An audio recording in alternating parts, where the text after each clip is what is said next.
기도하시겠습니다.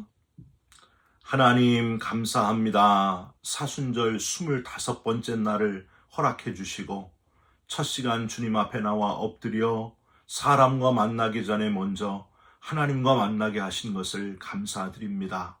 세상에서 얻을 수 없는 평안과 기쁨으로 이 시간 채워 주옵시고 하늘 위에서 내려오는 평화를 누리는 이 시간이 되게 하여 주시옵소서. 선한 데는 지혜롭고 악한 데는 미련하기를 원하오니 우리의 손과 발과 입술을 주관해 주셔서 가는 곳마다 그리스도의 향기가 드러나게 하여 주시옵소서. 답답하고 괴로운 마음이 변화되어 기쁨과 간증이 되기를 원합니다. 우리를 지켜 보호하여 주시옵소서. 우리 기도에 응답하시는 예수 그리스도의 이름으로 기도 올리옵나이다. 아멘. 오늘 말씀은 요한복음 5장 19절 말씀입니다. 그러므로 예수께서 그들에게 이르시되 내가 진실로 진실로 너희에게 이르노니 아들이 아버지께서 하시는 일을 보지 않고는 아무것도 스스로 할 수 없나니 아버지께서 행하시는 그것을 아들도 그와 같이 행하느니라. 아멘. 오늘은 사순절 25번째 날 고통을 통과한 영광, 성부, 성자, 성령이라는 제목의 말씀을 함께 나누고 기도하는 시간을 갖겠습니다. 여러분 혹시 먹고 기도하고 사랑하라, Eat, Pray, Love 라는 영화를 보신 분이 있으십니까? 한 15년 전에 나온 영화인데요. 2010년에 줄리아 로버츠가 주연한 영화라서 아주 인상적인 영화인데 실화를 바탕으로 한 그런 영화입니다. 그 내용이 이렇습니다. 야심찬 한 미국 여성이 원하는 모든 것을 갖추었지만 결코 행복이 없었습니다. 그녀는 결국 혹독한 이혼 과정, 심각한 우울증, 연애의 실패를 거치면서 더욱 황폐해진 자기 자신을 붙잡고 자기가 진정 누구고 진정으로 원하는 게 뭔지 생각할 시간과 공간을 얻고자 홀로 1년간의 여행을 떠나게 됩니다. 어떻게 해야 세속적인 즐거움과 신성한 초월 사이에서 균형 잡힌 삶을 설계할 수 있을까? 이러한 고민을 하면서 고민 끝에 세 나라를 여행을 하면서 자기에게 꼭 필요한 한 부분씩을 탐구하게 됩니다. 이탈리아에서는 쾌락의 기술을 얻게 되고 인도에서는 신앙에 대한 탐구를, 그리고 마지막으로 인도네시아 발리에서는 인생의 균형을 추구함으로써 마침내 진정한 자아를 찾아가지고 행복하게 된다 하는 그런 이야기입니다. 이 영화는 우리 인간이 가진 인간의 그 한계에 대한 가장 적합한 해결 방법을 제시하고 있는 것처럼 그렇게 보입니다. 여러분, 우리도 영화처럼 지금 있는 환경을 벗어나 직장도 내려놓고 가정도 다 내려놓고 홀로 여행을 1년 동안 떠나면은 과연 인생의 균형을 찾고 자아를 찾아서 그토록 바라는 행복한 삶을 과연 살 수 있을까요? 여러분 그럴까요? 저는 여러분에게 이 영화처럼 먹고 기도하고 사랑하면 진정한 행복을 찾을 수 있는 게 아니고 하나님이 내 삶의 주인 되심을 깨닫게 되고 그래서 하나님께 찬양하고 감사하면서 하나 될 때에야 비로소 진정한 행복을 찾을 수 있다. 이렇게 여러분에게 자신 있게 말씀드리고 싶습니다. 먹고 기도하고 사랑하라가 아니고 찬양하고 감사하고 하나 되라 라는 제목의 영화가 나왔으면 좋겠어요. 제가 영화 감독이면 그런 영화를 한번 만들었으면 좋겠습니다. 찬양하고 감사하고 하나 되라. 진정한 행복을 얻게 될 것이다. 내가 중심이 되어 내가 느끼기에 잘 먹으면서 잘 즐기고 내가 탐구해가지고 종교 생활을 하고 내가 볼 때에 인생의 균형을 갖추어야 행복을 찾는 게 아니고 중심이라고 생각했던 나를 버려야지 찾을 수 있다는 거예요. 내가 스스로 나를 컨트롤할 수 있다는 생각도 버리고 나 중심의 태도를 완전히 내려놓고 내 삶의 주인이 내가 아니라 나를 지으신 분이 있고 나를 위해 죽으신 분, 지금도 내 옆에 계시는 살아계신 분, 그분을 찾고 의지해야 비로소 진짜 행복을 찾게 된다는 사실. 여러분, 이 사실을 꼭 기억하시기를 부탁드립니다. 내 삶의 중심이 바로 나라고 생각하게 되는 그 결정적인 이유가 과연 뭘까요? 하나님이 우리를 지으셨고 지금도 살아계셔서 나와 함께 계신다는 것을 믿지 못하기 때문입니다.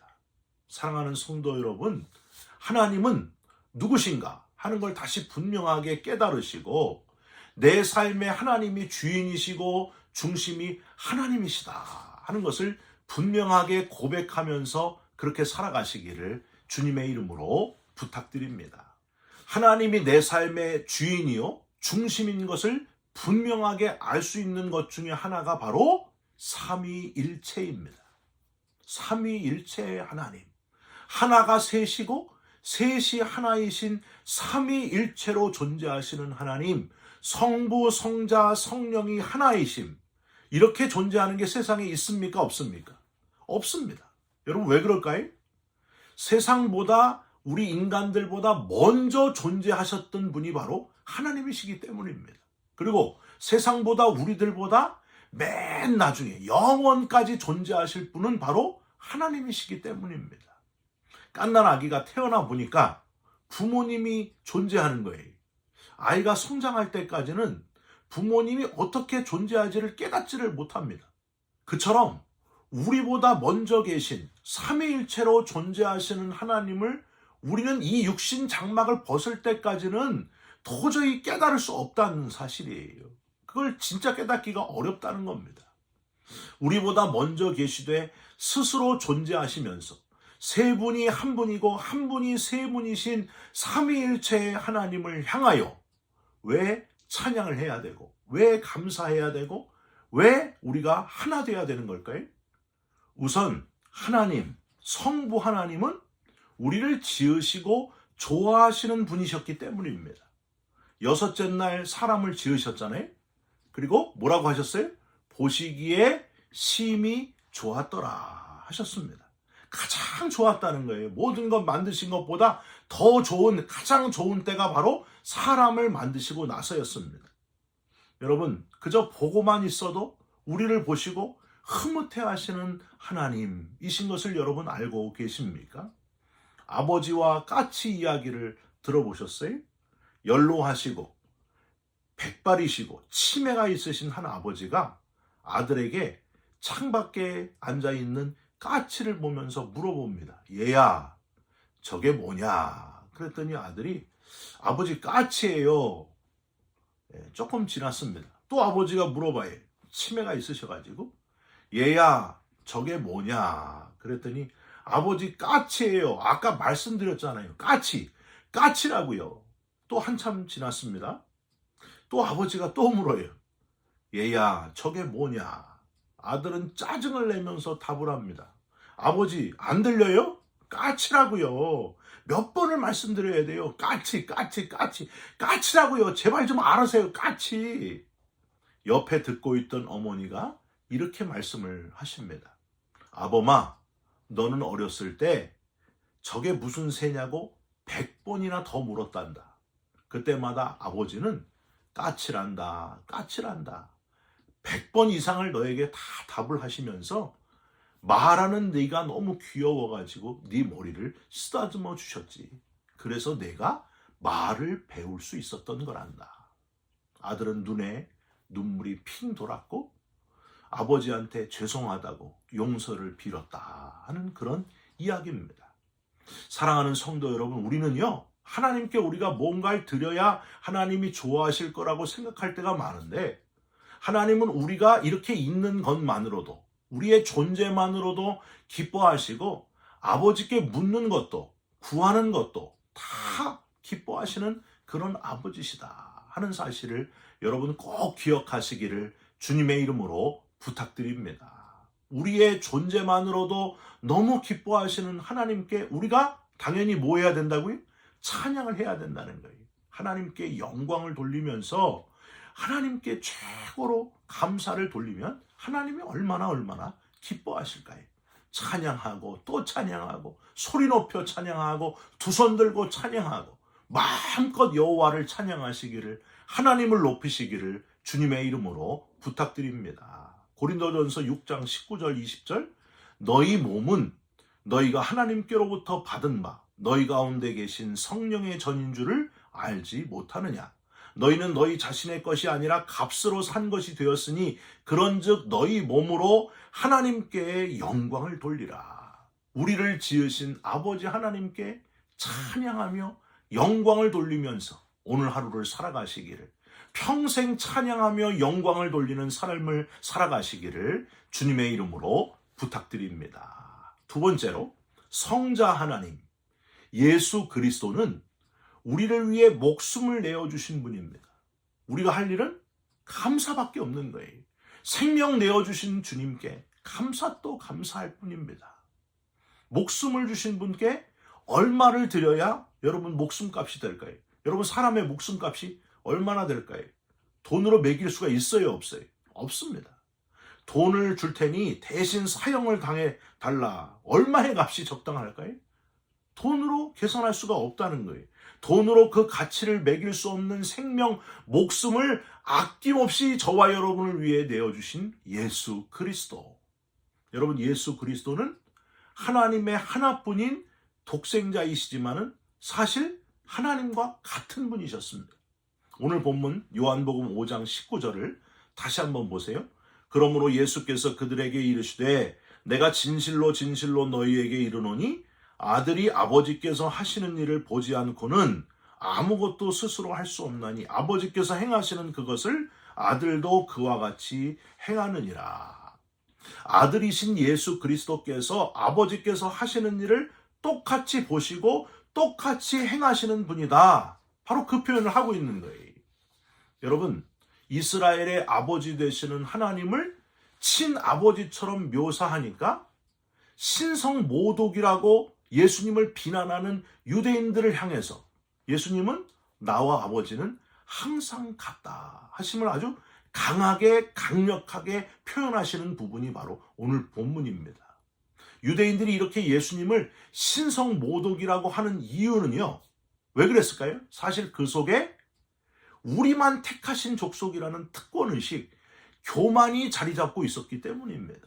우리 속에 내가 다른 사람보다 더 낫다고 하는 그런 교만을 벗어버리고 우리를 위해 조건 없이, 아무 조건 없이 목숨을 내어주신 주님께 우리가 감사하고 또 감사하고 하나님께 찬양하는 저와 여러분들이 되시기를, 평생 감사하는 사람 되시기를, 우리의 호흡이 끝나는 그 순간까지 우리를 구원하신, 십자가에서 생명을 내어주신 주님께 감사가 끊이지 않는 저와 여러분들이 다 되시기를 주님의 이름으로 축원드립니다. 마지막으로, 사랑 자체이시고 성부와 성자를 영원히 감싸 안으시는 성령 하나님. 여러분, 지금도 역사하시는 분은 누구예요? 성령이. 우리 곁에서 우리를 도우시는 보혜사 되시는 분이 바로 성령이십니다. 눈에 보이지 않지만 우리 옆에서 우리의 조력자가 되시고 우리를 변화시키시고 중보자가 되시고 상담자가 되시고 위로자가 되시는 분은 바로 성령이십니다. 우리가 할 일은 성령의 임재를 느끼면서 성령의 가장 중요한 특징, 하나 되는 일이, 성부와 성자와 성령이 하나이신 것처럼 우리도 하나 되게 하시는 일을 하시는 분이 바로 성령 하나님이시다 하는 걸 꼭 기억하시기를 부탁드립니다. 에베소서 4장 3절부터 6절에 이 말씀이 있습니다. 평안에 매는 줄로 성령이 하나 되게 하신 것을 힘써 지키라. 몸이 하나요 성령도 한 분이시니 이와 같이 너희가 부르심의 한 소망 안에서 부르심을 받았느니라. 주도 한 분이시요 믿음도 하나요 세례도 하나요 하나님도 한 분이시니 곧 만유의 아버지시라. 만유 위에 계시고 만유를 통일하시고 만유 가운데 계시도다. 할렐루야. 바벨탑에서 언어가 나누어져 분리된 이들이 오순절 마가의 다락방에서 성령의 역사가 일어날 때 그 언어가 하나 되잖아요. 그러니까 성령의 특징은 하나 되는 거예요. 초대교회 성도들이 성령으로 하나 돼요. 내 것을 내 것이라고 하는 자가 없고 서로 내 것이 네 것이고 네 것이 내 것이다. 서로 물건을 통용하며 날마다 마음을 같이하여 성전에 모이기를 힘썼던 것처럼 하나 되는 역사, 성령의 역사가 저와 여러분이 가는 곳마다 일어나게 되시기를 주님의 이름으로 부탁드립니다. 막혔던 담이 허물어지고 나누어졌던 것이 하나 되고 서로 용서하는 역사, 서로 한 몸 되는 역사가 일어났으면 좋겠습니다. 저는 목사로서 가장 마음 아픈 순간이 언제였을까 하고 되돌아보니까 사랑하는 성도들이 서로의 마음을 아프게 하고 상하게 할 때가 그걸 볼 때가 제일 힘들더라고요. 제가 어떻게 해결해 줄 수가 없어요. 서로 미워하고 험담하고 서로 분노를 삭히지 못하고 서로 품지 못하는 모습을 보면요 너무 마음이 아파요. 왜 안 될까? 왜 저렇게 끝까지 서로를 미워할까? 그게 너무 제일 힘들어요. 여러분, 사탄이요 바로 이 방법을 가장 치명적인 방법으로 쓰겠구나 그 생각이 들더라고요. 상대방을 미워하게 만드는 것, 상대방을 험담하게 만들고 분노를 일으키는 것, 서로 이간질시키는 것, 분열시키는 것, 이게 사탄의 방법이라는 거예요. 교회를 교회되지 못하게 교회를 분열시키는 일, 이게 사탄의 방법이에요. 우리가 거기에 휩쓸리면 안 된다는 겁니다. 다른 사람이 미워지고 다른 성도가 너무 꼴보기 싫어질 때 그거 사탄의 쓰임을 받는 거예요. 성령의 역사는 하나 되게 하는 거예요. 그 사람을 품게 하는 거예요. 사랑하는 성도 여러분, 성령의 파도를 타시기 바랍니다. 사탄의 도구로 쓰임받지 말고 서로 먼저 손을 내밀고 서로 품어주고 서로 미워하고 시기하고 질투하지 말고 서로 하나 되는 성령의 역사를 함께 이루어 가시기를, 성령의 파도를 타는 저와 여러분이 되시기를 주님의 이름으로 부탁드립니다. 오늘도 성령의 역사가 일어날 줄 믿습니다. 저와 여러분이 가는 곳마다 성령의 강력한 역사가 나타나시기를 주님의 이름으로 축원드립니다. 기도하겠습니다. 성부, 성자, 성령의 하나님과 친밀함을 누리게 하여 주시옵소서. 그리하여 더 이상 세상 시류에 휩쓸리지 않게 하시고 권태와 피로와 탈진과 우울과 좌절에 빠지지 않게 하여 주시옵소서. 우리의 모든 행위가 하나님의 삶에 동참되어 생명의 통로가 되게 하여 주시옵소서. 어리석은 우리의 고뇌까지도 사용하여 주시옵소서. 하나 되는 역사가 일어나게 하여 주시옵소서. 예수 그리스도의 이름으로 기도 올리옵나이다. 아멘. 하늘에 계신 우리 아버지여, 이름이 거룩히 여김을 받으시오며 나라가 임하옵시며 뜻이 하늘에서 이룬 것 같이 땅에서도 이루어지이다. 오늘 우리에게 일용할 양식을 주옵시고 우리가 우리에게 죄진 자를 사하여 준 것 같이 우리 죄를 사하여 주옵시고 우리를 시험에 들게 하지 마옵시고 다만 악에서 구하옵소서. 나라와 권세와 영광이 아버지께 영원히 있사옵나이다. 아멘. 사랑하는 성도 여러분, 삼위일체의 하나님, 성부, 성자, 성령 하나님 앞에서 우리가 할 일은 찬양하고 감사하고 하나 되는 거예요. 이 역사를 이루어 가시기를, 오늘도 찬양하고 감사하고 하나를 이루면서 살아가시기를 주님의 이름으로 축원드립니다.